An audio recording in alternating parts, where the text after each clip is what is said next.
Okay, so we are starting the conference immediately with a keynote, and this is going to look at craft and its cross-cultural applicability in Europe.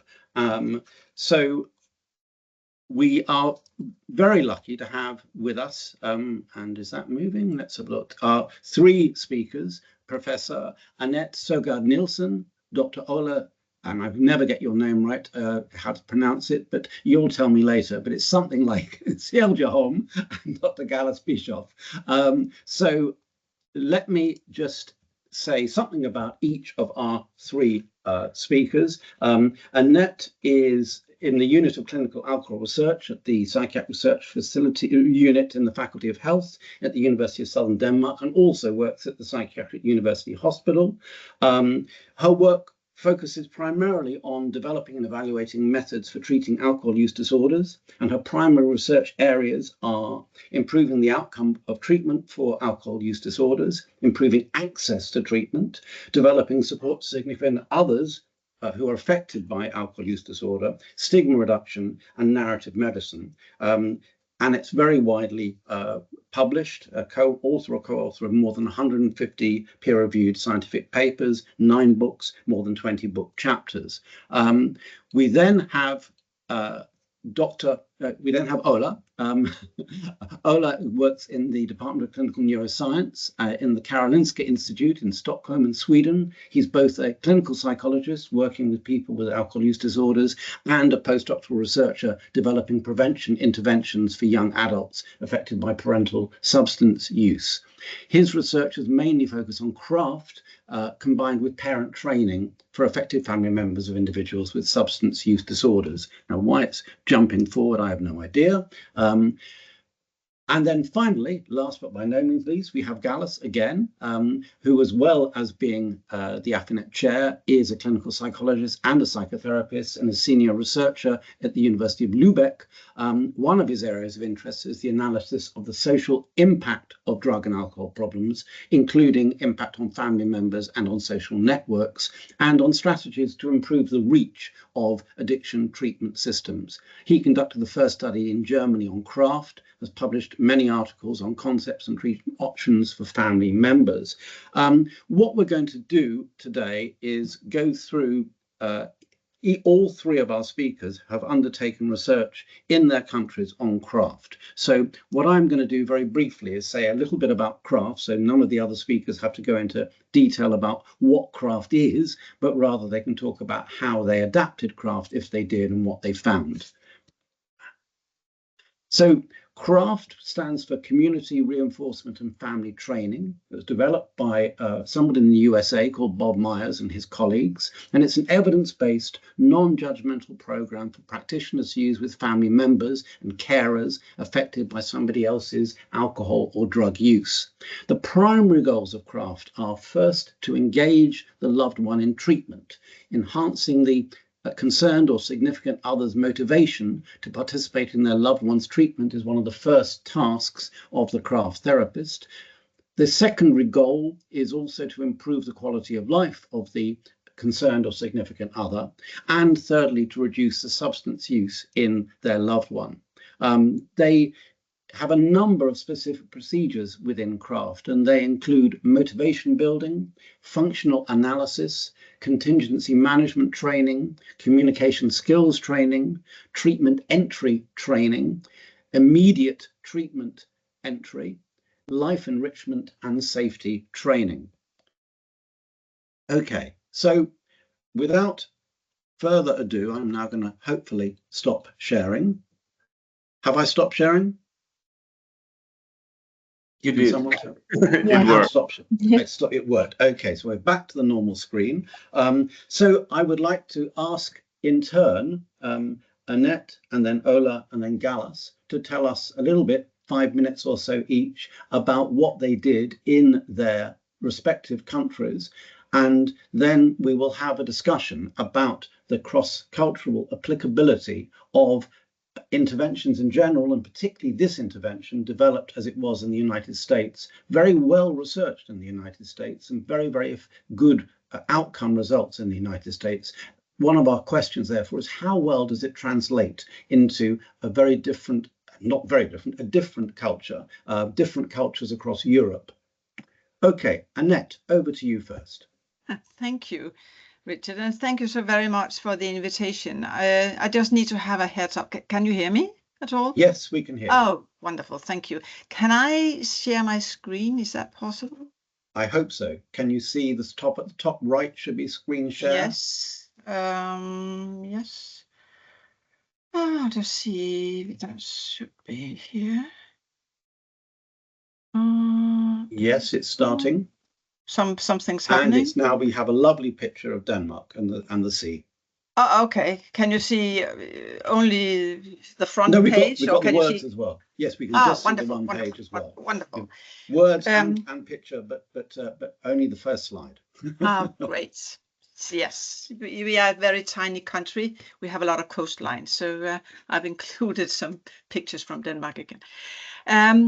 Thank you again for inviting me to tell a little bit about, and I look so much forward to discuss it with Gallus and Ola, to discuss how we translate craft into Danish. This was exactly what we tried to do in a study that we performed a few years ago and still are analyzing on the data. Now I'll see if I can change the picture.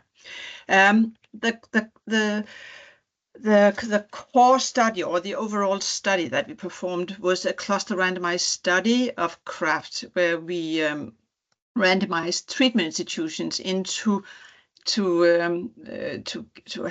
offering craft in different ways. In other words, we didn't test if craft actually worked, because we didn't doubt that because of all the studies that was performed in the US.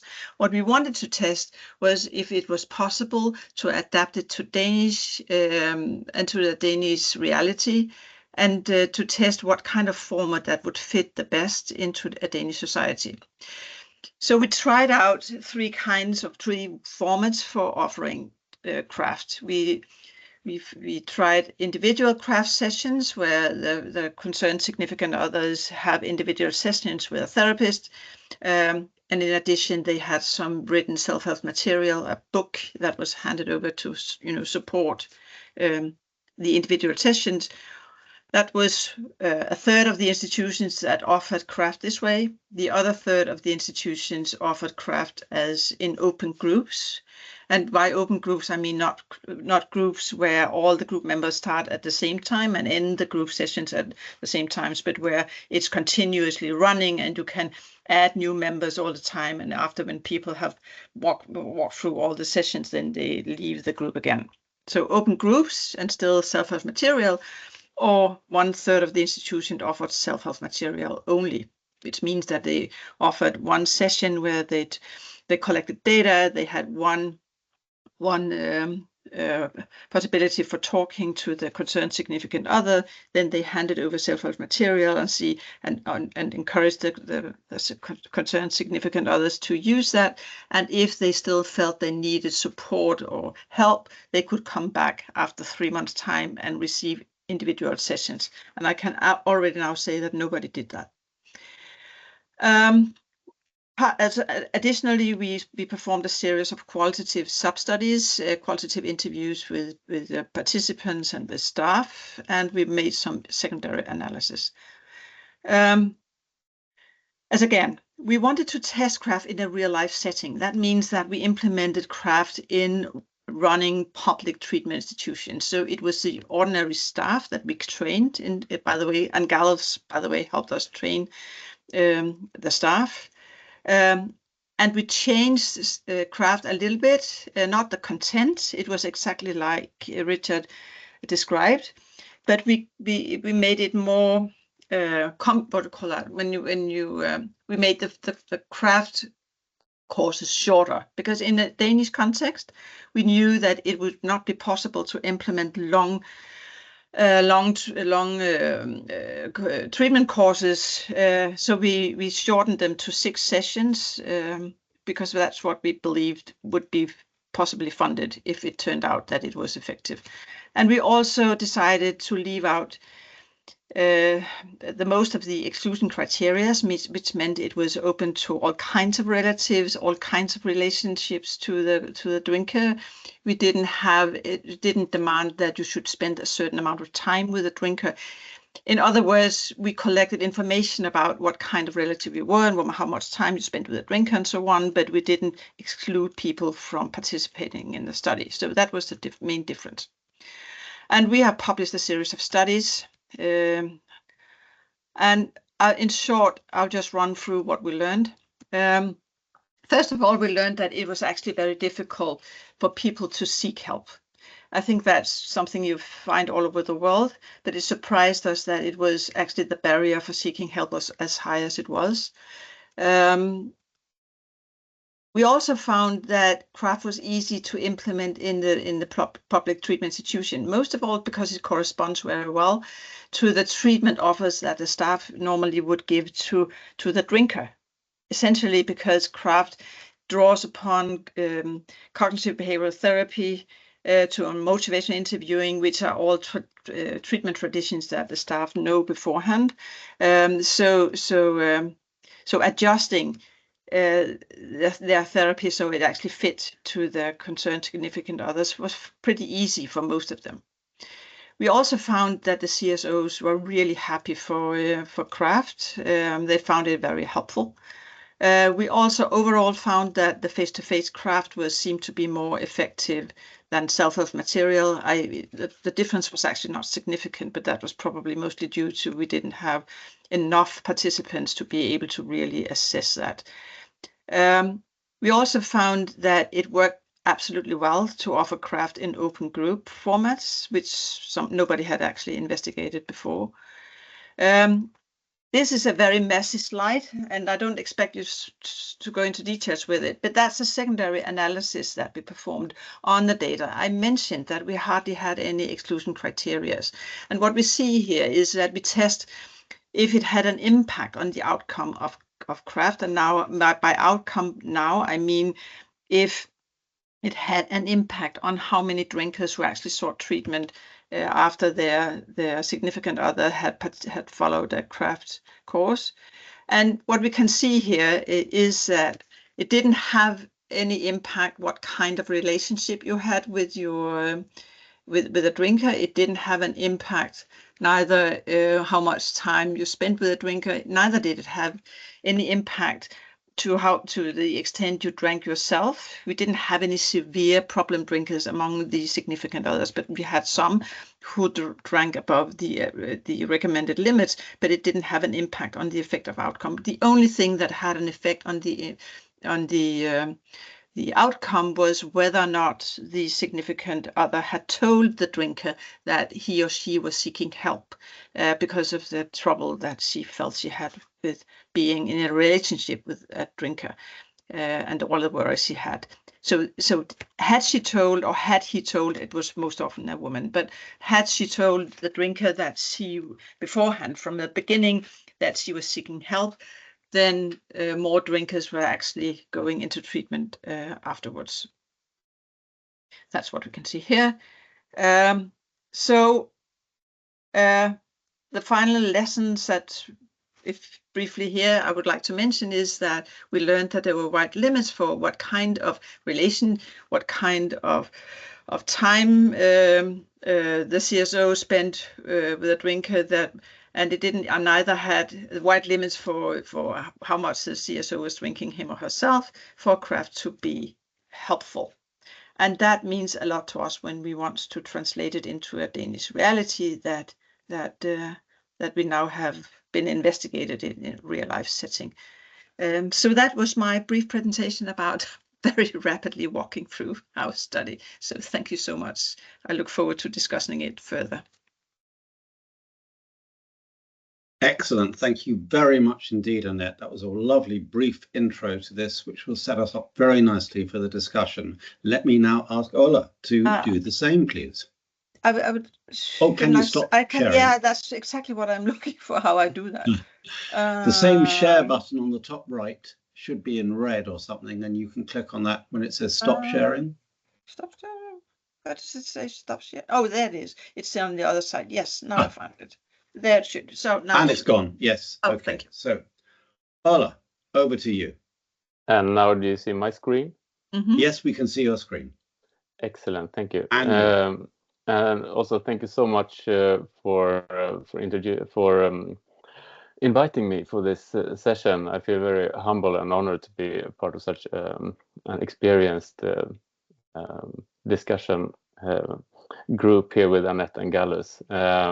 So my name is Ola Siljeholm, is how you pronounce it. What I thank you, Ola. I'm sorry I get it wrong every time. No worries. I'm used to it. What I'm going to tell you very briefly about are two craft-based programs, which we have tried out and evaluated in a Swedish context. And these two programs were part of my dissertation and my thesis. It's two different randomized controlled trials, where the first one was a very brief online delivered self-help program called Supportive Parenting and Reinforcement, or SPARE for short. And the other RCT was aimed at parents of substance using young adults, and that was more of a straightforward craft trial. So I will start with the SPARE intervention. The idea behind this intervention was to try and reach, because most children who grow up with parents with alcohol problems are never reached by any kind of support interventions. And we wanted to see if we could reach out to a non-drinking parent who share a child with someone who has problematic alcohol consumption. We wanted to try this a low threshold intervention that could be easily distributed if it was effective. So we created a web-based program, self-delivered, where the participants could be anonymous. And we took components from craft and a parenting intervention called All Children in Focus, which is also based on CBT and motivational interviewing. So they felt that we thought that they were suitable to match with each other. And this program comprised of 4 modules, which all had different themes. There was text and films and interactive exercises, and the participants then received an assignment at the end of each module.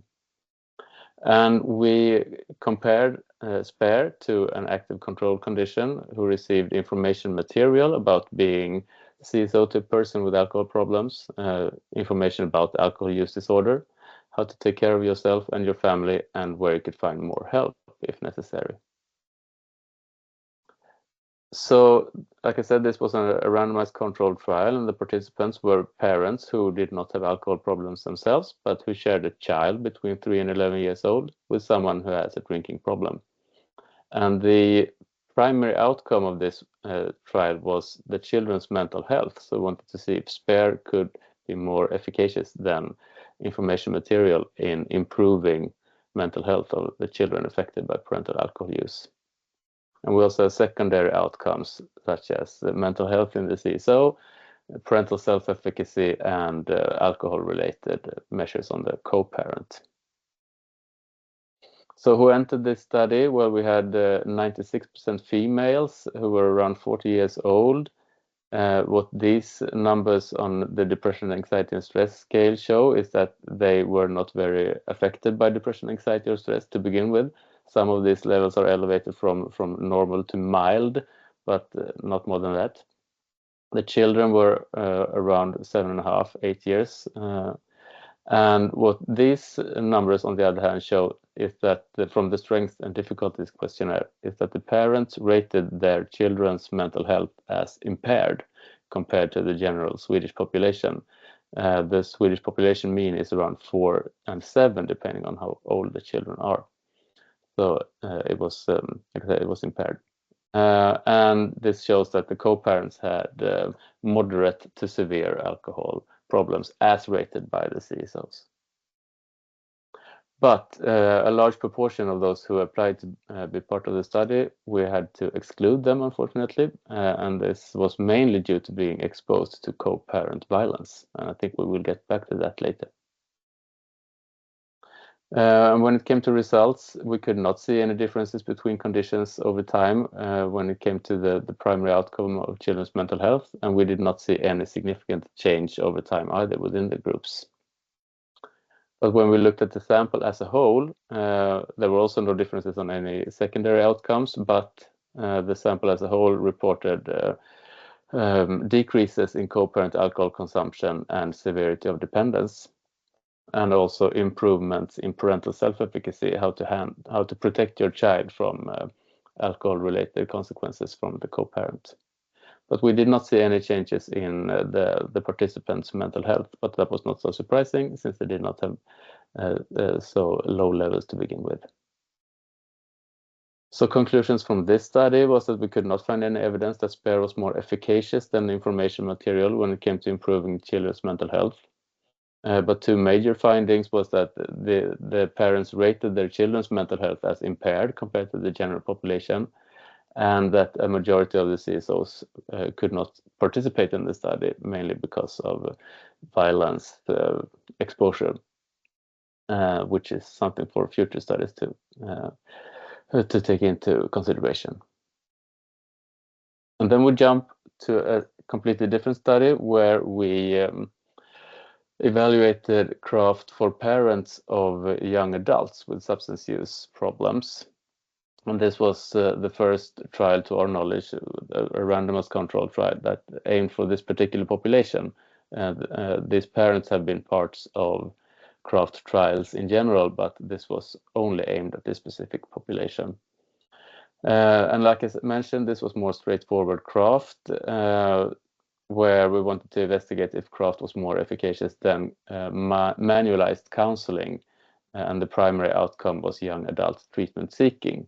So the participants were parents of young adults between 18 to 24 years old, who at the time of study baseline, they would not enter treatment if asked. And secondary outcomes included young adult alcohol and substance use, parental mental health, parental self-efficacy, and relationship happiness. So the adaptation of craft here was that we shortened the program from 12 to 14 sessions, as the original manual says, to 8 individual sessions once per week, where each session had different themes, and they received home assignments. The control condition was manualized counseling. It was 5 individual sessions, where each session also had different themes, and the participants could take part of a group session where they learn more facts about substances and the evolving adolescent brain. Initially, we met all our participants face-to-face, but due to the COVID pandemic, we had to move this to video conference. And also here, over 90% of the participants were female. They were 50 years old. They were even less affected on depression, anxiety, and stress scale. The young adults were, on the other hand, male, over 80%. They were around 20 years old. The main problematic substance was cannabis, and they used substances on approximately 30% of the days in a month at baseline. And what did we see? We, on the primary outcome treatment seeking, they ended up as a tie between craft and the manualized counseling. We did not see any differences, and 32% of the young adults entered treatment during the 6 months of follow-up. And we could not find any difference between the face-to-face, those who received the conditions face-to-face or video conference. And on the secondary outcomes, there were also no differences between the conditions, but we saw within group improvements in both craft and the manualized counseling conditions, rather substantial substance use reductions, and improvements in parental self-efficacy and relationship happiness. But also here, no change in parental depression, anxiety, or stress. So conclusions from this study then, that we could not find evidence here that craft was more efficacious than the counseling condition when it came to young adult treatment seeking. But we suggest that both of these interventions led to increased treatment seeking in the young adults and decreases in young adult use of alcohol and substances, and improved parental self-efficacy and improved young adult parent relationship.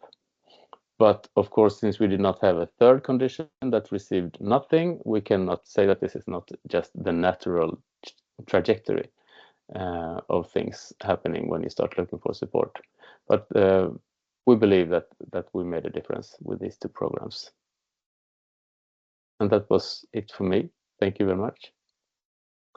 And I also very much look forward to discussing this later. Absolutely. Thank you so much, Olo. So we have a lot to discuss, but before we do, we now move on to Gallus to tell us about using craft in your German sample. Yeah, thank you very much. I'm going to present entirely descriptive data today. So as Richard already has mentioned, we did a randomized controlled trial quite a few years back, which showed effects of craft compared to a waiting list control group. And today I want to present some uncontrolled real-world outcomes of craft in Germany. And before I start, I want to give you a brief overview about the situation in Germany based on other research we did. So we did a representative population survey, which suggested that approximately 10 million people in Germany are affected by the addiction of a family member. These individuals showed significantly elevated levels of depression and ill health, and the probability of clinical relevant depression was more than doubled.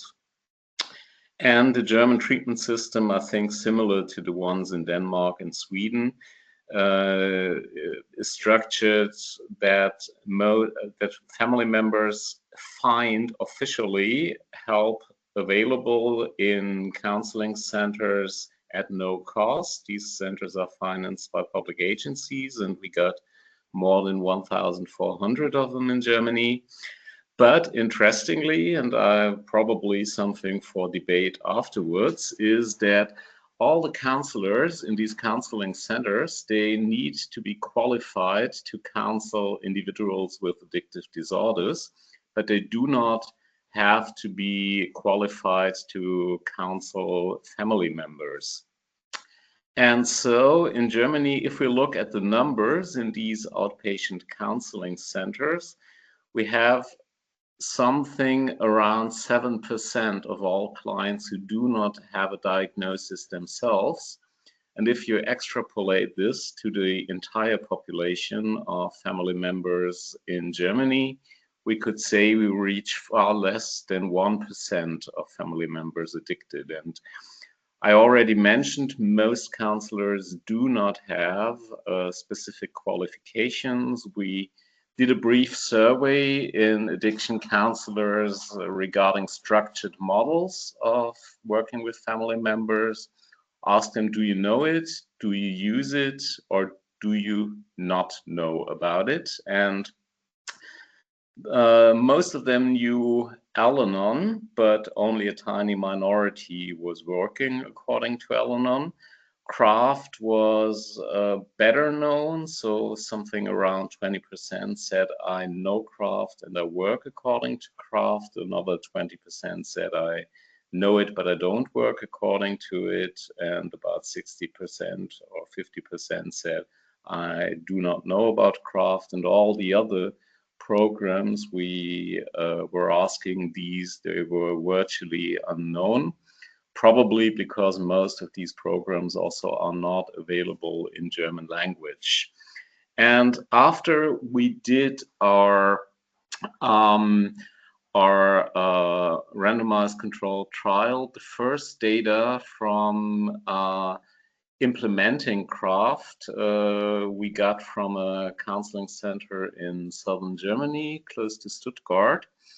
And they actually started after they have been trained to invent craft in 2014. And so we got the pre-craft data from 2013, and then the following 3 years where they offered craft in a face-to-face mode, individual sessions. And as you can see, there was a steady increase in numbers of family members seeking support from this counseling agency. And what was especially... Yeah? Gallus, sorry to interrupt. Are we meant to be seeing these slides moving? Oh. Because at the moment, you've still got your front page on. So when you said, as you can see, that suggested to me that you're thinking they're moving, but they're not. That's true. So I need, if I go on the share thing, maybe I find I normally have to open it in presentation mode before I start sharing, but I don't know whether that's the case with this version of Teams. Okay, so new try.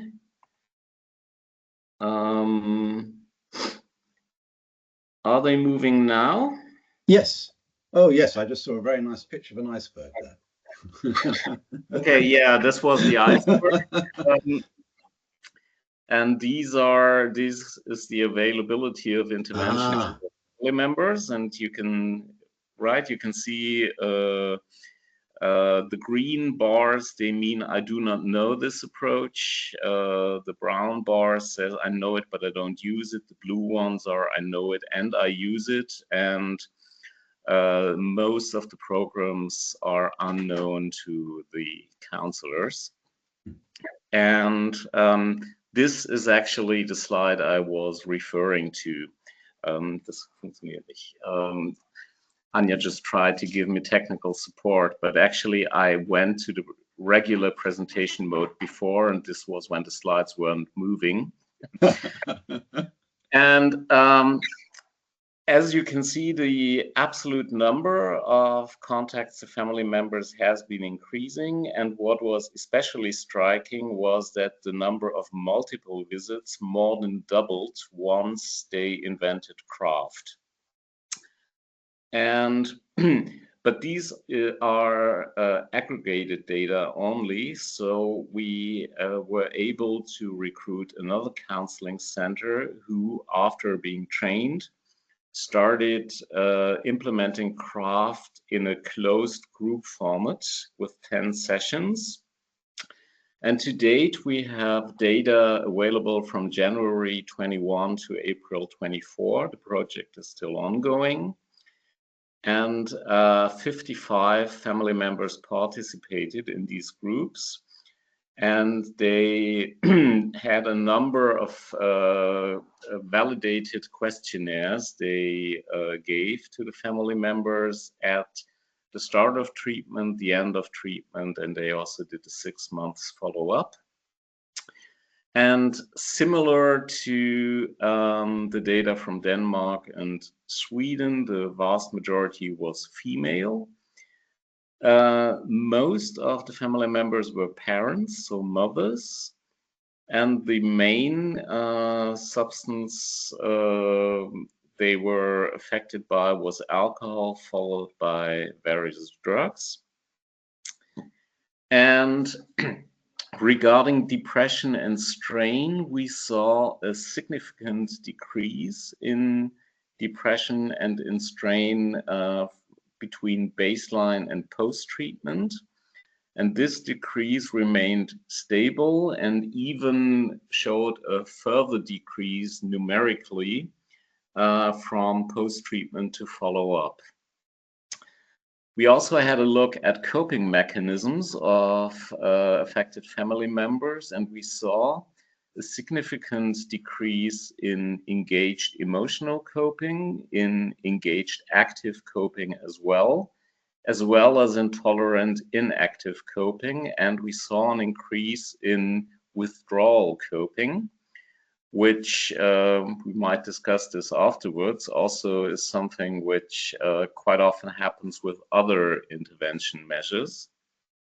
However, we didn't saw significant changes in the number of relatives with addiction problem who went into treatment, but this was because at baseline, already 64% of our family members had their relatives in treatment.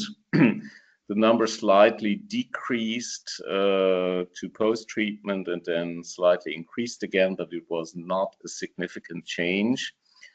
Among the subgroup of family members who were related to someone not in treatment at baseline, we had a moderate increase of 16% of relatives who entered treatment. So, in a nutshell, it seems to indicate that implementing structured programs like CRAFT could be a way of increasing reach and treatment adherence in family members. And here, at least in this counseling center, the majority of affected family members reached has already been with family members who were already in treatment, but apparently CRAFT also shows positive effects in those individuals because it might improve their self-efficacy to deal with stressful situations. And I would still feel that the problem with most RCTs, especially the one in the US, is that they're based on highly selected samples. And if we go into real-world settings, effects on treatment initiation are smaller.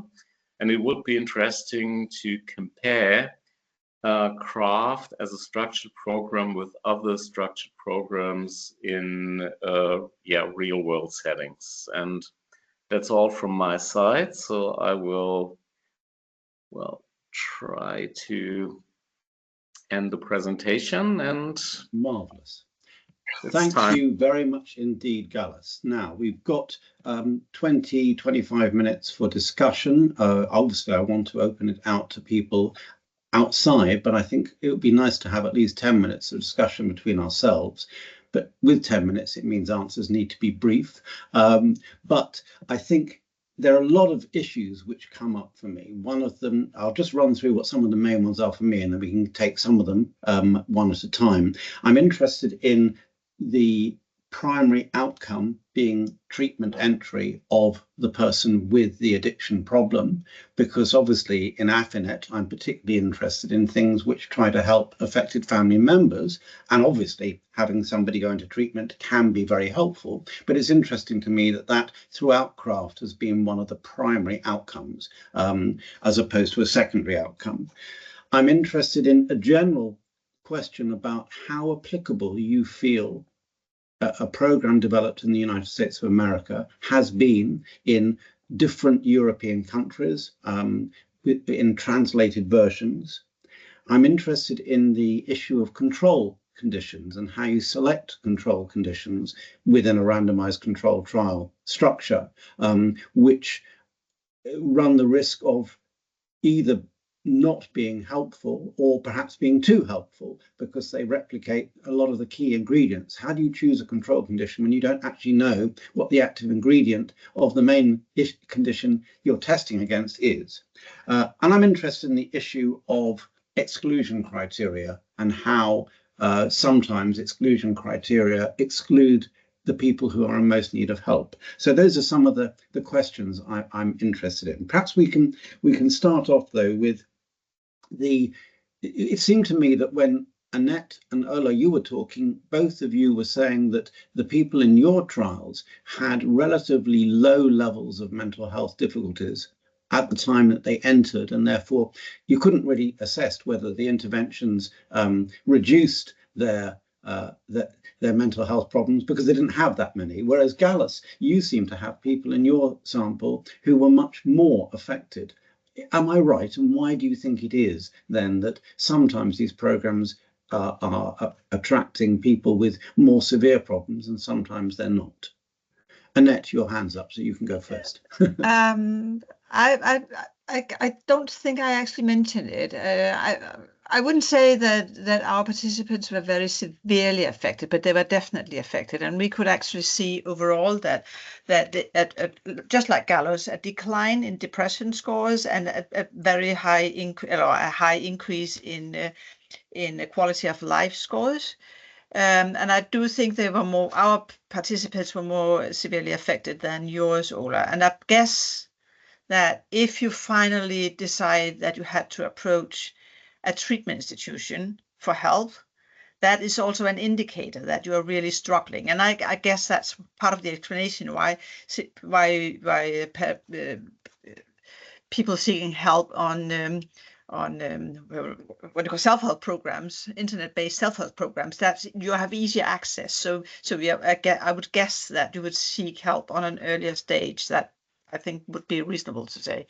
We really found that it was difficult to seek help, and people felt they betrayed their loved ones. So they tried on their own so very much. They was also very much afraid, probably because they knew about Al-Anon. They were very much afraid that the therapist would just recommend them to leave their drinking partner. So that was really common issues that came up. And we learned a lot about the barriers in these studies as well. So yeah, that was a comment on, but I completely agree that that is very important. That's why we chose not to have so many exclusion criteria. We were very open, very accepting to people that came into our study, simply because, like Gala said, we want to be able to conclude something about the real world. Yes, thank you, Annette. Gallus, your hand is up.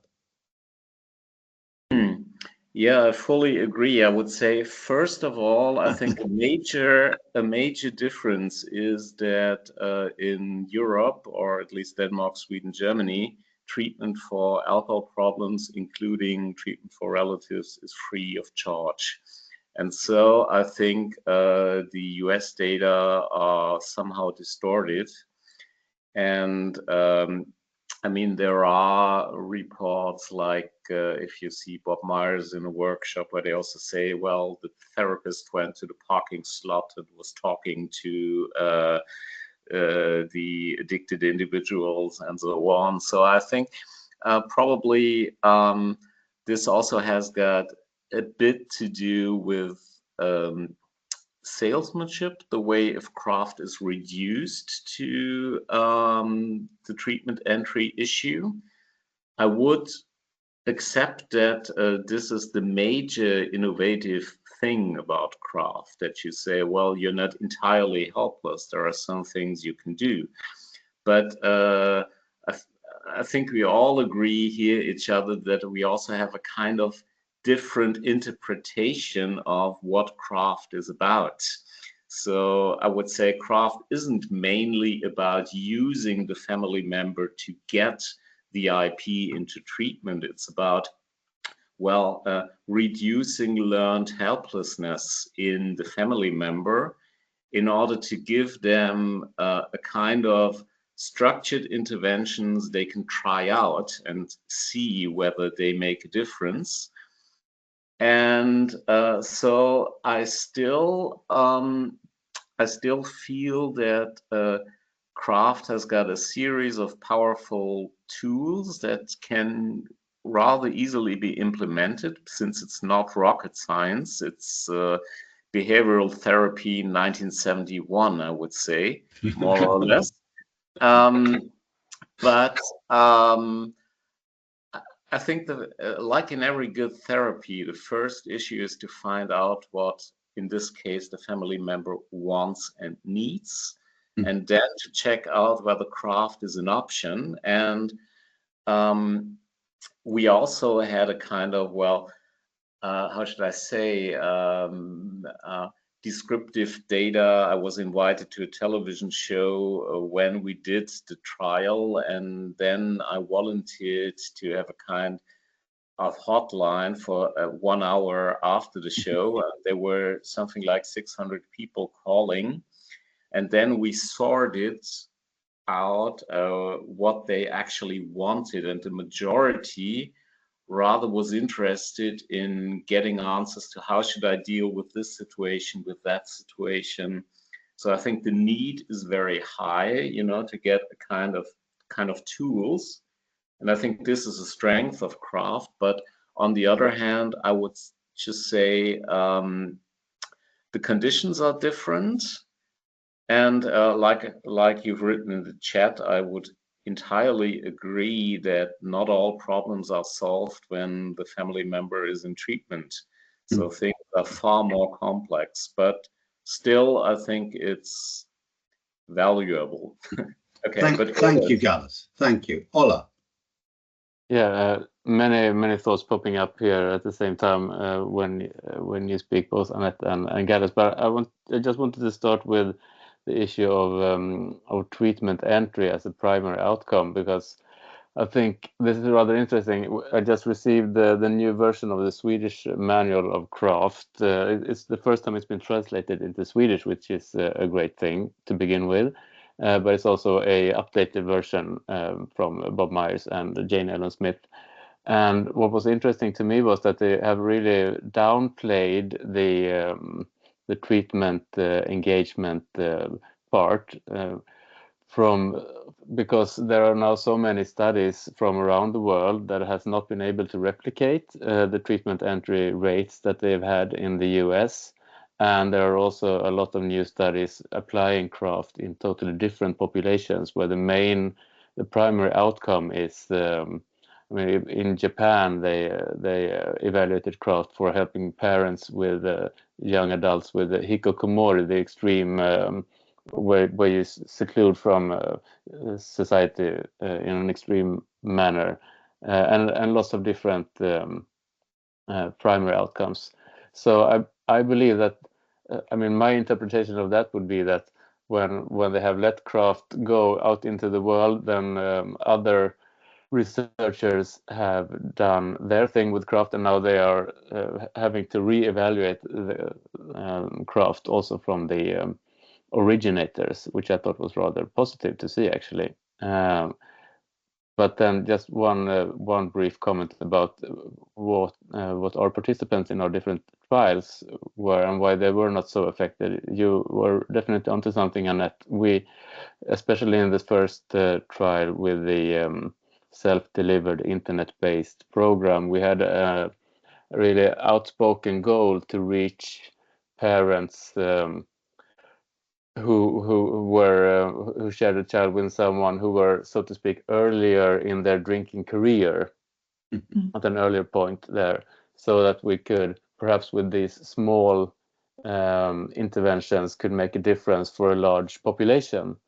So we advertised, we tried to use very destigmatizing words, and pictures, but still most of the applicants were from more affected contexts, exposed to violence and more severe problems, and they were offered other kinds of support. But we really wanted to try out this approach, the more preventative approach.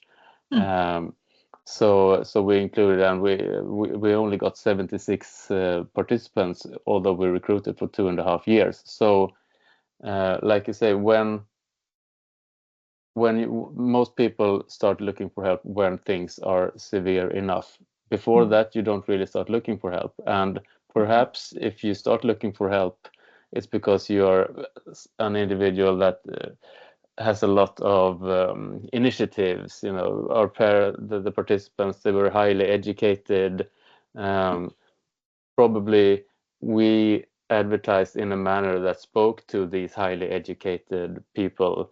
And those were the ones that we got. So that's a lesson to learn for us, how we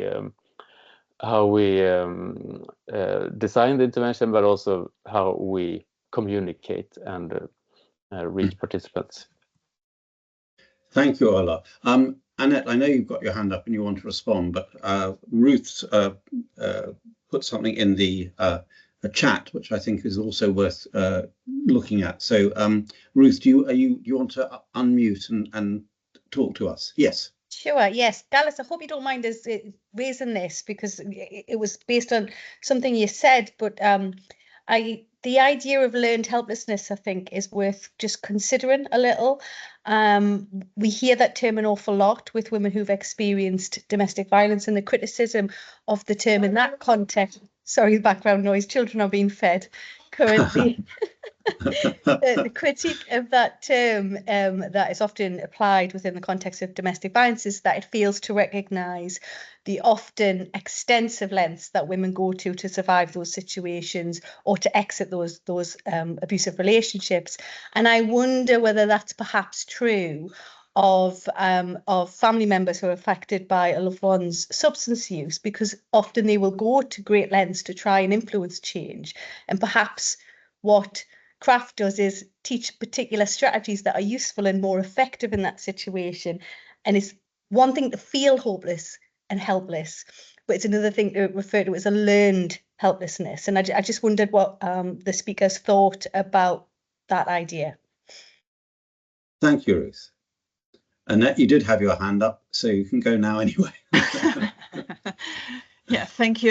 But in a way, it does fit to what I wanted to say, because I just wanted to say how much I agree with Gallus. We saw the same. I mean, we have made a study, particularly with a therapist, where we interviewed a therapist about how it was, to treat significant others when we're used to treating the drinkers. And obviously, they really liked the concept of CRAFT, but they also said that what was the difficult part was to make sure that the concerned significant others actually worked on protecting themselves or increase their own quality of life, because the concerned significant others were completely focused.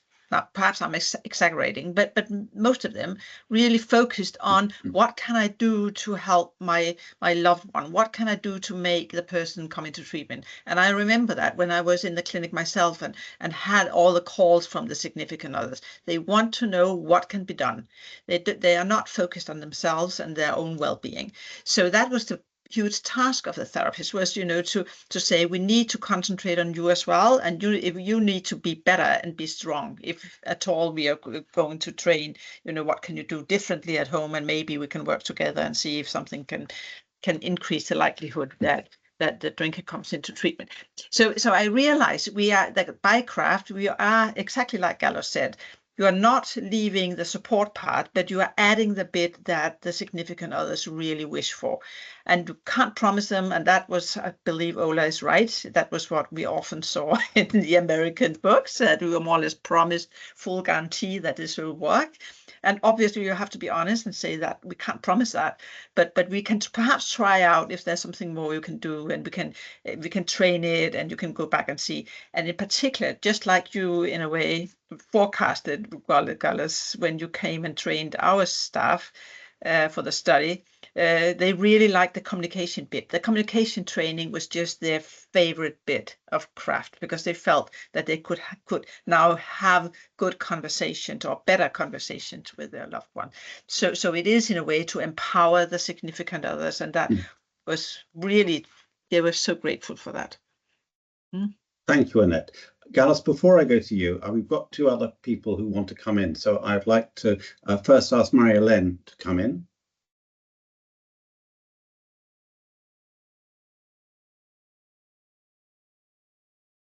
Marie-Hélène, are you there? Yes.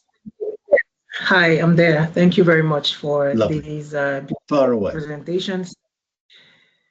Yes, thank you very much for the presentations. And I would like to, I have a few questions. First of all, how do you engage caregivers or parents into the CRAFT interventions? Because, it's very, very interesting to see how the CRAFT is, taking on into the Sweden, the European settings. But in our African settings, we have a lot of bonding problems, relationship between parents and children. How do you get parents and caregivers involved into that interventions program? And then secondly, how do you get the government? How do you sponsor the CRAFT interventions? How do you get the government to put in place these programs? Is it a self-sponsoring, interventions, through an organization, or is it the government who is helping into putting in place these craft, interventions? And then how to become a craft trainer? Thank you. 3 questions. Okay, thank you, Marie-Elaine. We only have 5 minutes left, in fact, less than that, 4. So Gallus, a very brief answer, please. And then I want to, as Kim Kirby still wants to come in as well. So can you answer those 3 questions really quickly? Okay, I'll try it really brief. So the way we engage the the parents or the other family members in the data I've just showed you is that they actively seek help. This is what has been happening in these 2 facilities. And the facilities are publicly financed, so they already exist. The problem is rather that to date, working with family members is rather something that, most providers say, well, you don't need any extra qualifications for them. And this, I think, also is a reason why many family members, they just come once, because if you just listen to them, I think the effect might be that they say, well, this is a nice counselor I got here, but he or she has got no clue how I could change my situation. And how to become a craft trainer, there are different approaches. If you ask Bob Myers, he would say you need to make a training with Bob Myers. I think if you're familiar with behavioral therapy, it's easy to learn the tools. And I think most therapists already use these tools with other clients. And all you need to do is, do a kind of systemic turn by considering how do certain interventions affect someone who isn't there. This is something you check out when you're doing craft. And just the last sentence regarding Ruth's statement, I think the issue of the family members we see in treatment in Germany is usually that they certainly have a kind of learned helplessness because they got a very strong attachment to the individual with the addictive disorder, and they just feel that this individual is getting more and more into trouble. I've just been working with the mother of a 19-year-old where I am not sure whether whether this daughter still will be alive in the beginning of next year.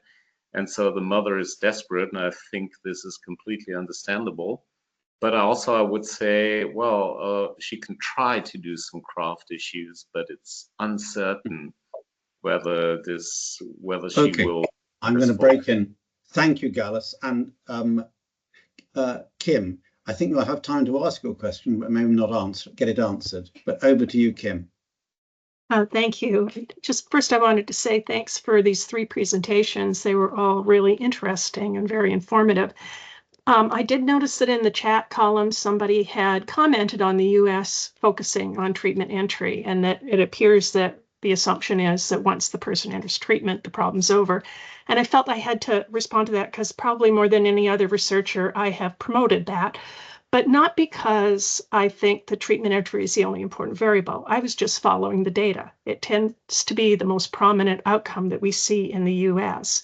And it's simply, I think we haven't followed up for the next step because that's like the next study. So I just wanted to. Okay, thank you, Kim. And it's very nice to have you here with us as well. I'm afraid we've run out of time.